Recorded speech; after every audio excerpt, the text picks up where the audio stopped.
Have you ever had a great night? I'm talking about a genuinely great night. You're out with your friends, you're laughing, you're talking more, you're not overthinking every sentence before it comes out of your mouth, you're relaxed. For once, your brain is quiet. You go home, you fall asleep, and then you wake up the next morning, and before you even fully open your eyes, you feel it. That weird feeling in your chest, your heart feels like it's beating harder, your stomach feels off, your mouth is dry, your head feels foggy, and then your brain starts. What did I say last night? Did I embarrass myself? Was I acting weird? Why do I feel like this? Why is my heart beating like that?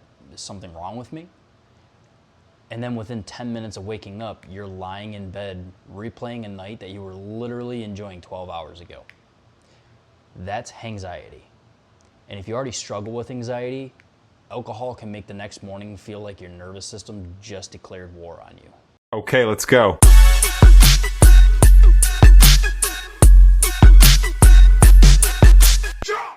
What's going on, guys? Welcome back to Anxious to Alpha. We're in pill number 5 this week, caffeine and alcohol boundaries. Last week, we talked about stimulants. We talked about caffeine, energy drinks, pre-workouts, and how sometimes the physical sensations created by stimulants can almost feel identical to anxiety. But this week, we're going in a completely opposite direction because alcohol doesn't usually make you feel stimulated at first. It makes you feel relaxed. And that is exactly where this topic gets interesting, because the same drink that made you feel calm tonight can sometimes leave you feeling like a completely different person tomorrow morning.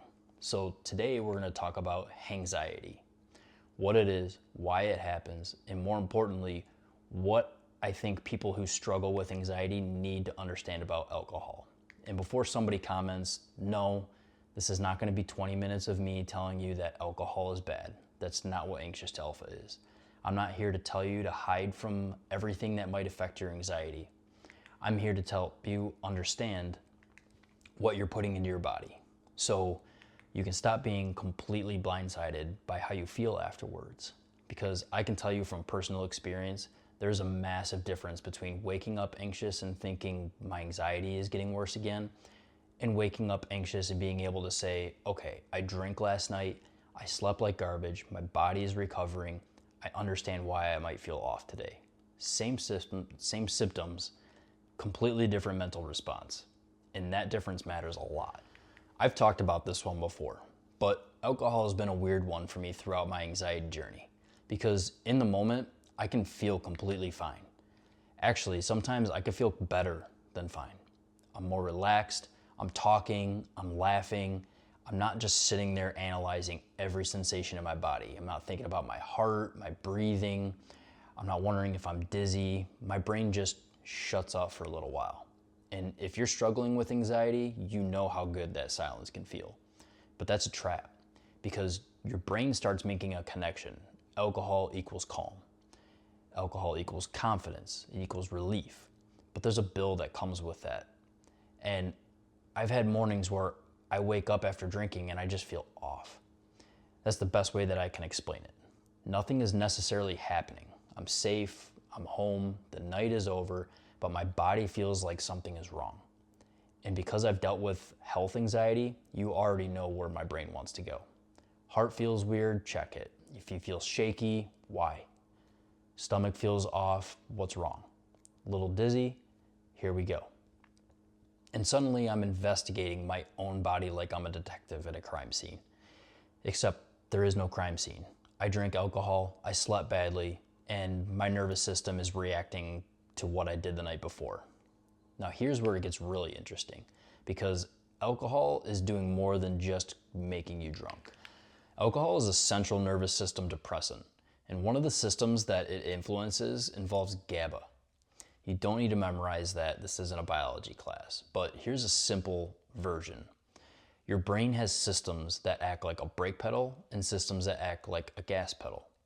Alcohol temporarily pushes the brain towards more inhibition and less excitation. So imagine my normal anxious brain. I have a thought and then a body sensation, I check it. I have another thought, which is a worst case scenario thought. Then I check my heart. I have another thought, and then alcohol comes in. The alcohol turns down the volume. That's why some people can feel calmer. That's why some people become more social. Your inhibitions can drop. And that's why conversations suddenly feel a lot easier. Your brain hasn't magically healed from anxiety. The chemistry of the situation has temporarily changed. But your brain likes balance. So as alcohol wears off, the calming effects don't just stay there forever. Your nervous system has to adjust. And for people, especially after heavier drinking, that period can feel uncomfortable. You feel restless, on edge, irritable, and just anxious. Your heart might feel more noticeable. Your body might feel more activated. And if you're someone who has experienced panic attacks before, tell me those sensations don't sound familiar. That's a problem. Your anxious brain doesn't wake up and say, yes, temporary psychological effects from the alcohol that I had. No. Your brain wakes up and says, we have a problem.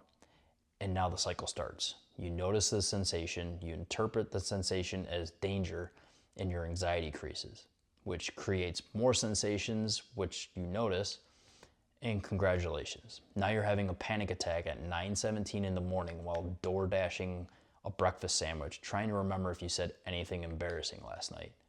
I've been there. Maybe not the door dashing part, but I've been there. Now this part, this is what gets me.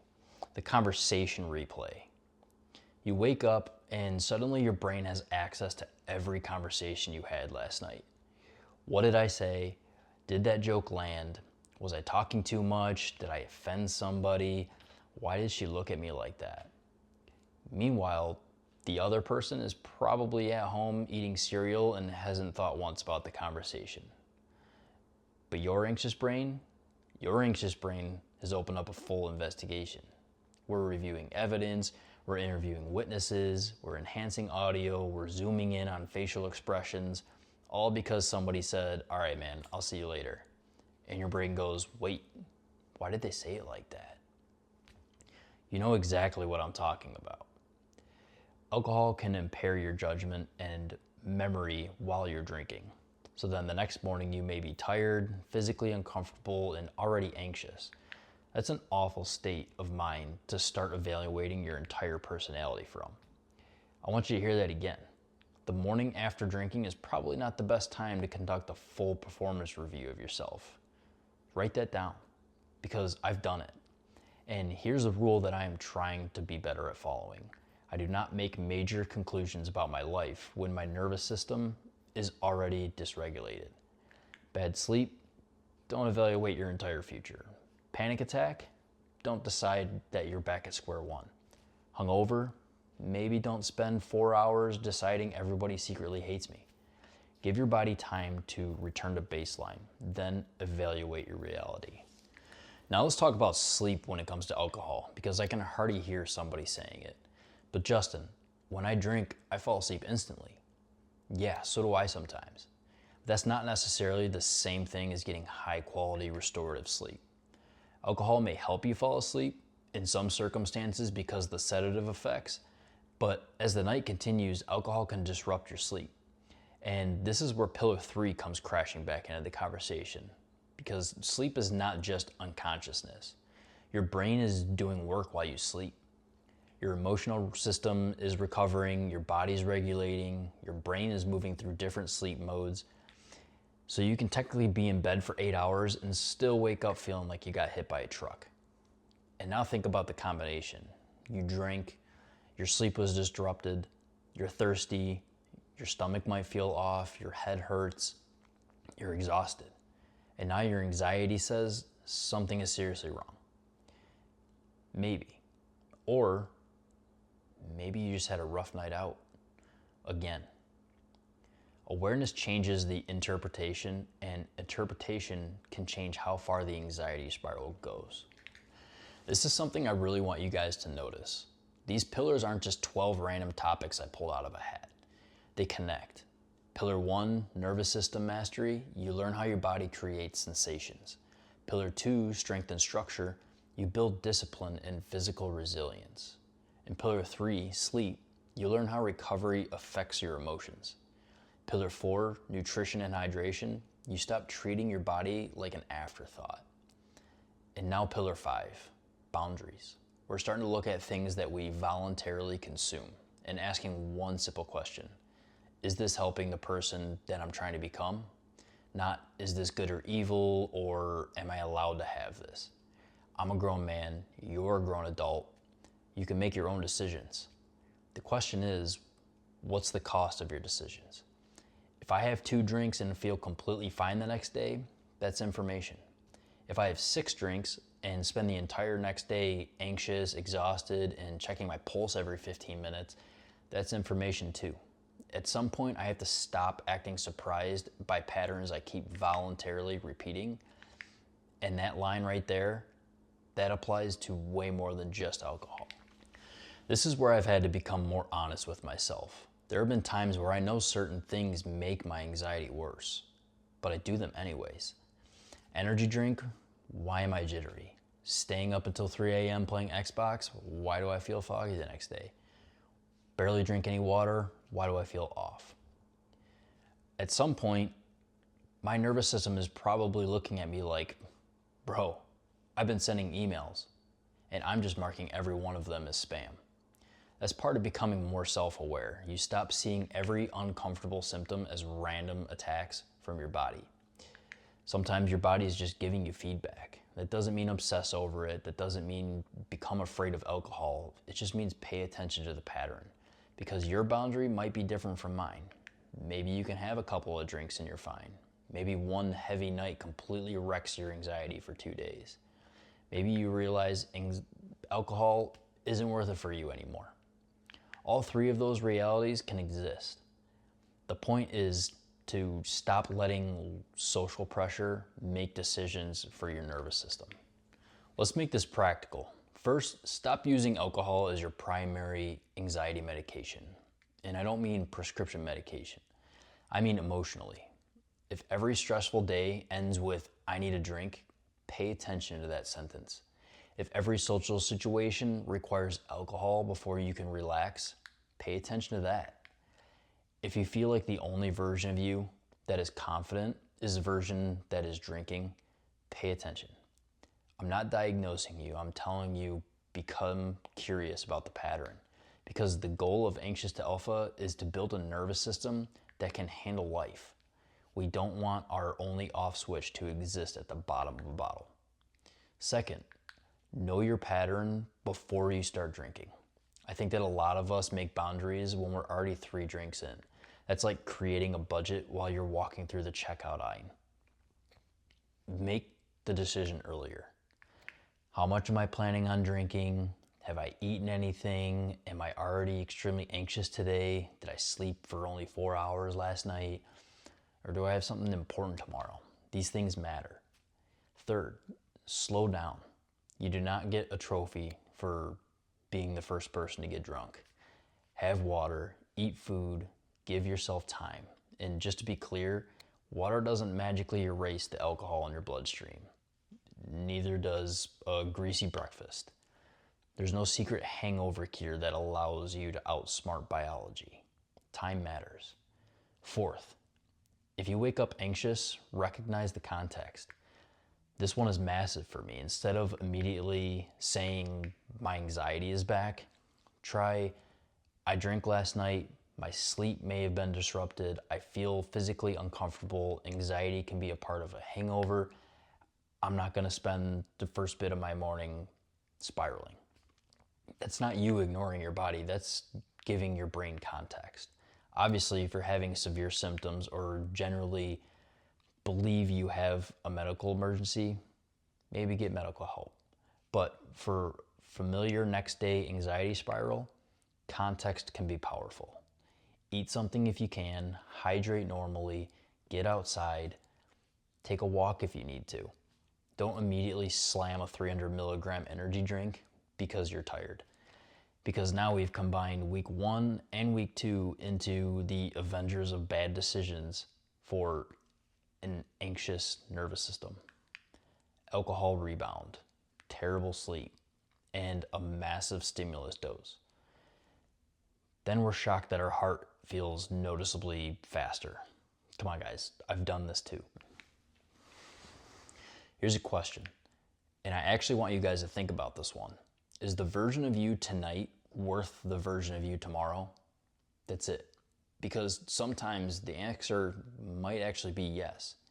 You go to a wedding, you have a couple of drinks, you laugh, you celebrate, you accept that maybe you won't feel 100% tomorrow, okay. But if you're losing entire days to anxiety, if every weekend becomes drink, recover, panic, promise yourself you're done, feel better, and then drink again, at some point you have to look at that cycle. Not with shame, but with honesty. Because control doesn't mean you never drink. Control means you make the decision, not your anxiety, not your friends, not the habit, just you. Pillar 5 is not about creating more fear. I said that last week, and I'm gonna keep saying it. I do not want you leaving Anxious to Alpha with a list of 400 things you're now afraid to consume. That's the opposite of what I'm trying to build. I want you to understand cause and effect. I want you to know your body and recognize patterns. Because when I didn't understand my anxiety, every sensation felt random. Every bad day felt like a setback, and every panic attack felt like proof that I was just losing.